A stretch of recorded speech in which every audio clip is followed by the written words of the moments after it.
Hi friends, welcome. ഇന്ന് നമ്മൾ നല്ല ടേസ്റ്റി ആയിട്ടുള്ളൊരു വെള്ളരിക്ക സാമ്പാറാണ് തയ്യാറാക്കുന്നത്. അതിനായിട്ട് ഒരു വലിയ വെള്ളരിക്ക മുഴുവനായിട്ട് എടുത്തിട്ടുണ്ട്. തൊലിയെല്ലാം കളഞ്ഞ് ഇതുപോലെ കട്ട് ചെയ്തെടുത്ത് വെച്ചിട്ടുണ്ട്. ഇനി നമുക്കൊരു പാൻ എടുക്കാം. ഇതിലോട്ട് 1.5 ടേബിൾ സ്പൂൺ മല്ലിപ്പൊടി ചേർക്കാം. കൂടെ തന്നെ 1 ടീസ്പൂൺ മുളക് പൊടിയും കൂടി ചേർക്കാം. ഇനി ഈ പൊടികളൊന്ന് വറുത്തെടുക്കണം. മീഡിയം ഫ്ലെയിമിൽ വെച്ചിട്ട് മല്ലിയും മുളകും നന്നായിട്ട് തന്നെ ഒന്ന് മൂപ്പിച്ചെടുക്കാം. പൊടികളൊട്ടും തന്നെ കരിഞ്ഞു പോകാതെ നോക്കണം. ഇപ്പോൾ പൊടികളും നന്നായിട്ട് തന്നെ മൂത്ത് വന്നിട്ടുണ്ട്. ഇതിനെ മാറ്റി വയ്ക്കാം. ഇനി നമുക്ക് കറിക്കായിട്ട് പരിപ്പ് വേണം. തുവരം പരിപ്പ് 1/2 കപ്പ് പരിപ്പ് വെള്ളത്തിലിട്ട് കുതിർത്തതാണ്. ഒരു അരമണിക്കൂർ മുമ്പേ കുതിർത്ത് വെച്ചാൽ മതി.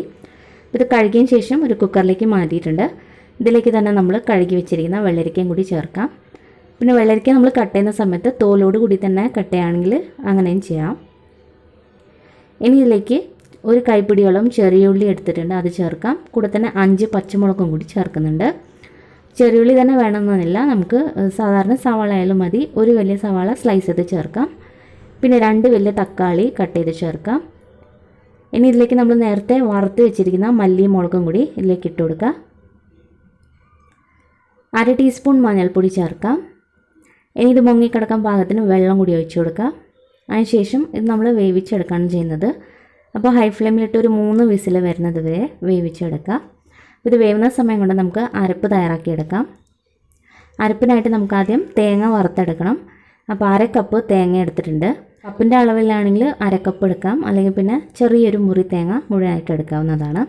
അപ്പോൾ ആദ്യം തേങ്ങ അത്യാവശ്യം ഒന്ന് മൂക്കണം. അതിനുശേഷം ബാക്കിയുള്ള കാര്യങ്ങളും ഇതിലേക്ക് ചേർക്കാം. തീ മീഡിയം ഫ്ലെയിമിലിട്ട് നമുക്കിതൊന്ന് വറുത്തെടുക്കാം.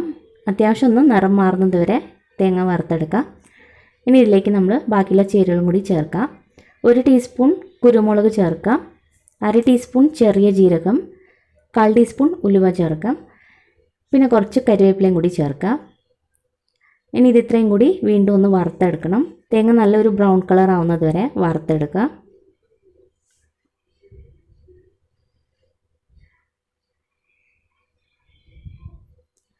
അപ്പോൾ നമ്മളിത് വറുത്തെടുത്തു. ഈ ഒരു കളറാകുമ്പോൾ നമുക്ക് സ്റ്റൗ ഓഫ് ആക്കാവുന്നതാണ്.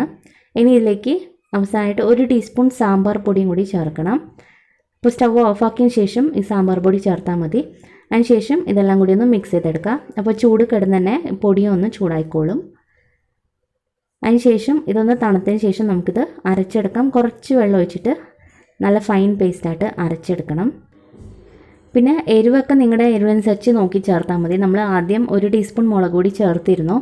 അപ്പോൾ അത്രയും എരിവൊന്നും വേണ്ടെങ്കിൽ 1/2 ടീസ്പൂൺ മുളക് പൊടി ചേർത്താലും മതി.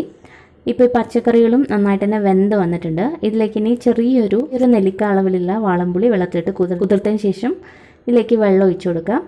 ഇനി ഇതിലേക്ക് ആവശ്യത്തിന് ഉപ്പും കൂടി ചേർക്കാം. ഇനി പുളിവെള്ളം ഒന്ന് തിളച്ചതിന് ശേഷം നമുക്ക് അരപ്പും കൂടി ചേർക്കാം. പുളിയുടെ ഒരു പച്ചപ്പ് മാറിയതിന് ശേഷം നമുക്ക് അരപ്പ് ചേർക്കാവുന്നതാണ്.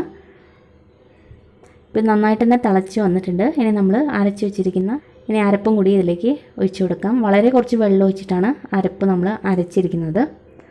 ഇത് മിക്സ് ചെയ്തതിന് ശേഷം കുറച്ചും കൂടി വെള്ളം വേണമെങ്കിൽ നോക്കിയിട്ട് നമുക്ക് വെള്ളം ചേർക്കാവുന്നതാണ്. ഈ സമയത്ത് തന്നെ ഇതൊന്ന് ടേസ്റ്റ് ചെയ്ത് നോക്കാം. ഉപ്പോ പുളിയോ പോരാൻ തോന്നിയാൽ ചേർക്കാവുന്നതാണ്. അപ്പോൾ ആദ്യം തന്നെ ഒരുപാട് പുളി ചേർക്കണ്ട. വളരെ കുറച്ച് പുളി ചേർത്തിട്ട് പിന്നീട് ടേസ്റ്റ് നോക്കിയിട്ട് ചേർത്താൽ മതിയാവും. ചെറിയൊരു നെല്ലിക്ക വലുപ്പത്തിലുള്ള പുളി മതിയാവും. ഇപ്പോൾ കറി നന്നായിട്ട് തന്നെ തിളച്ച് വന്നിട്ടുണ്ട്. ഇനി നമുക്ക് കടുകും കൂടി തളിച്ച് ചേർത്ത് കൊടുക്കാം. ഇപ്പോൾ കടുക് തളിക്കാൻ വേണ്ടിയിട്ട് ഒരു പാനിലേക്ക് 1 ടീസ്പൂൺ എണ്ണ വെച്ചിട്ടുണ്ട്. ഇതിലേക്ക് ആവശ്യത്തിന് കടുക് ചേർക്കാം. പിന്നെ 2 വറ്റൽമുളകും കുറച്ച് കരിവേപ്പിലയും കൂടി ചേർക്കാം. പിന്നെ 1/2 ടീസ്പൂൺ പെരുങ്കായപ്പൊടിയും കൂടി ചേർക്കാം.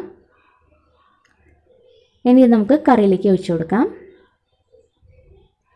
ഇപ്പോൾ സാമ്പാർ പൊടിയിൽ തന്നെ പെരുങ്കായപ്പൊടിയൊക്കെ ഉണ്ടാവും, പക്ഷേ നമ്മൾ അവസാനം ഇതുപോലെ നമ്മൾ വഴറ്റി ചേർക്കുമ്പോൾ നല്ലൊരു ഫ്ലേവറാണ്. അപ്പോൾ നമ്മുടെ ടേസ്റ്റി ആയിട്ടുള്ള വെള്ളരിക്ക സാമ്പാർ റെഡി ആയിട്ടുണ്ട്.